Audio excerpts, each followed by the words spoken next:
A very warm welcome from the team of Walk Spiritus, ma'am. We really appreciate that you're here and you're able to answer some of our questions, which is very great. Ma'am, could we start with the questions for the day? We only have a few. Sure, sure. Thank you so much. Ma'am, in prior talks, such as on the Daily Lawyer, you've discussed the importance of AI governance tailored to specific workflows rather than one size fits all policies. How does the AI law by operationalize that customized governance model for content creators?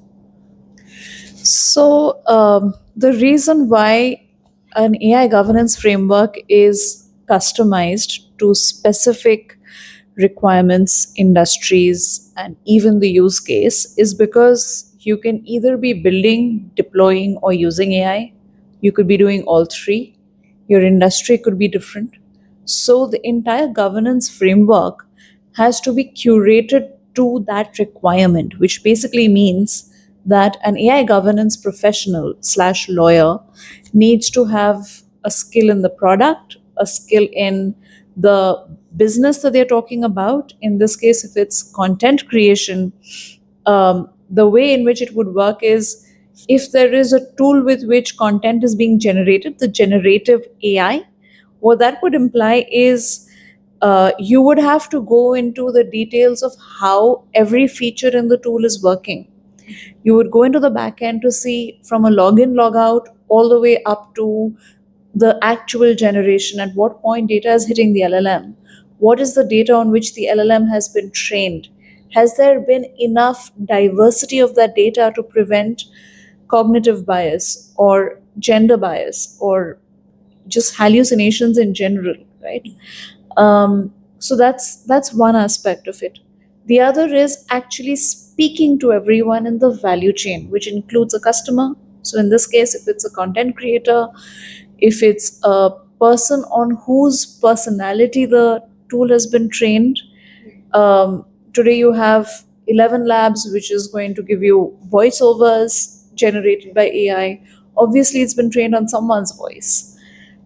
It's trained on the pitch, tone, tenor, all of these aspects of sound.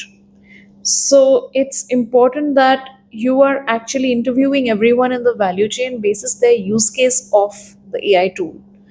And then what happens is both of these exercises give you a set of risks. And the mitigation process is of the risk coming down. Now, that is not essentially in paperwork, it can be in mitigation SOPs, just basic guardrails being created within the organization for what you can use AI, for what you cannot use AI, who will bear the liability if there is a copyright infringement. Um, for example, there have been so many, Taylor Swift has had so many deep fakes that are created, right? Now, when the song is going out, if there is a substantial similarity, you would be in a state where you would need to figure out um, who's going to bear the liability for copyright infringement. So that's where AI governance becomes very curated to content creators, to podcasters, to anybody who's using their personality and monetizing their personality. Ma'am, thank you so much for that question. Just one more follow up question in this. Ma'am, what kind of AI tools do you suggest for young students, law students? We would really love if you could tell us maybe one or two AI tools like that. So technically, I shouldn't be recommending AI tools. So I'm not going to take any names, but any tool in which the reference is available, like the cross reference is available. I can give you a few names which do that job, but it's extremely important to exercise individual caution. So when you are searching and when you are narrowing down your search basis what's coming out, you need to know that an AI can only produce what it has been taught. So if it has not been taught enough, then it's not going to give you enough results. So that you always have an opportunity cost of losing out on data that has not been fed into the AI system. But having said that, there are two tools which I use a lot. One is Gemini because it gives you references to the data and it is trained on Google, and the other is Elicit. But having said that, there are tools coming out every day, and I really think that it's important to first analyze what is the level of depth that the tool is capable of producing in itself. So, just like you can't rely on a Google search alone, it just gives you direction. Beyond that, you have to go through the natural course of research. Right. Thank you so much, ma'am. Ma'am, as a co-author of an ebook on art law and through your work in art tech, you've noted that AI both complicates and enables developments in provenance, in counterfeits, and licensing. Could you walk us through how these dynamics play out in practice and how legal strategy must adapt? Absolutely. So, I think technology is both a boon and a curse. And it's important to understand that while on one hand AI can help you create a counterfeit very easily, you can train a robot to create a painting in the style of Rembrandt. So you have the next Rembrandt, for example. um, the same has happened with the Ghibli studio, right? Right. So you can create a mechanism whereby the genius works of Miyazaki are replicated in style, format, etc., through the Ghibli studio.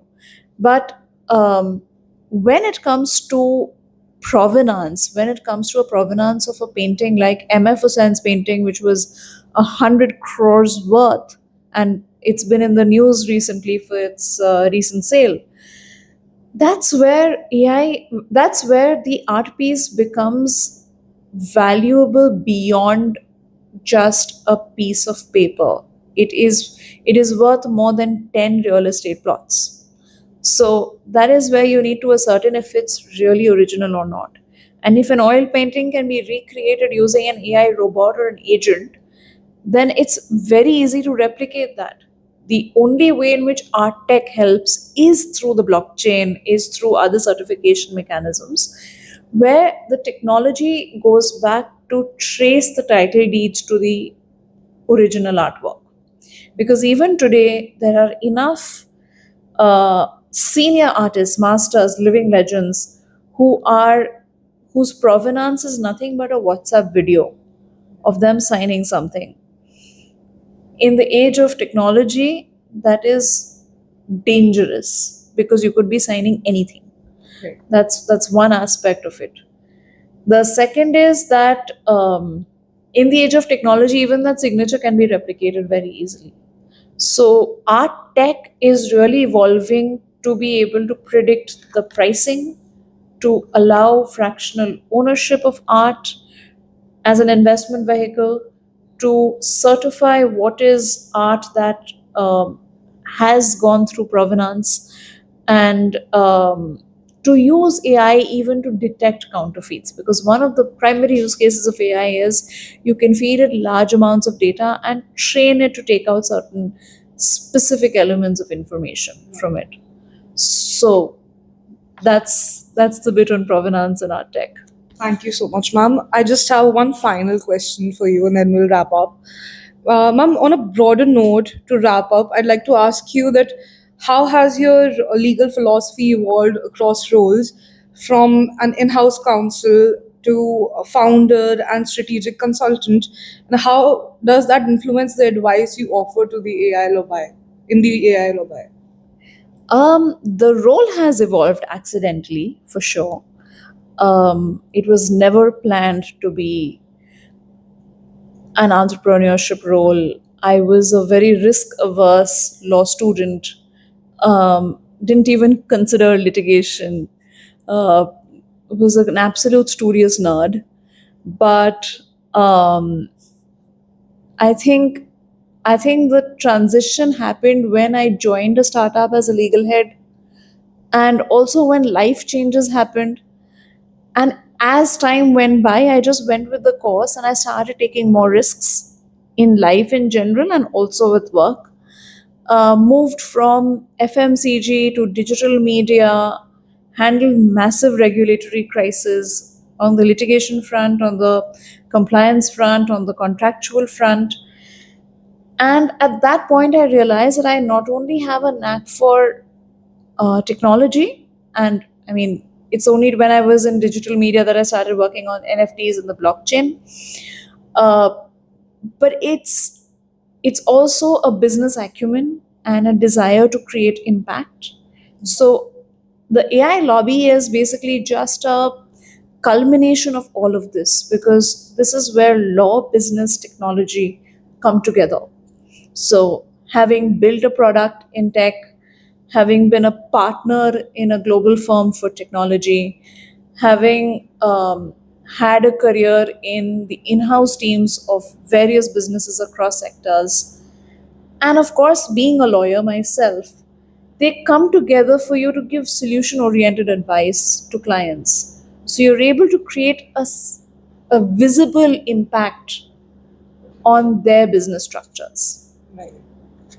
Mom, it was really nice to have you here. Thank you so much for answering all of my questions. Thank you so much. My And we pleasure. would love to have you again. We would love to hear about the AI lobby some more. Sure. And thank you so much once again. Thank you. Thank you ma'am. so much.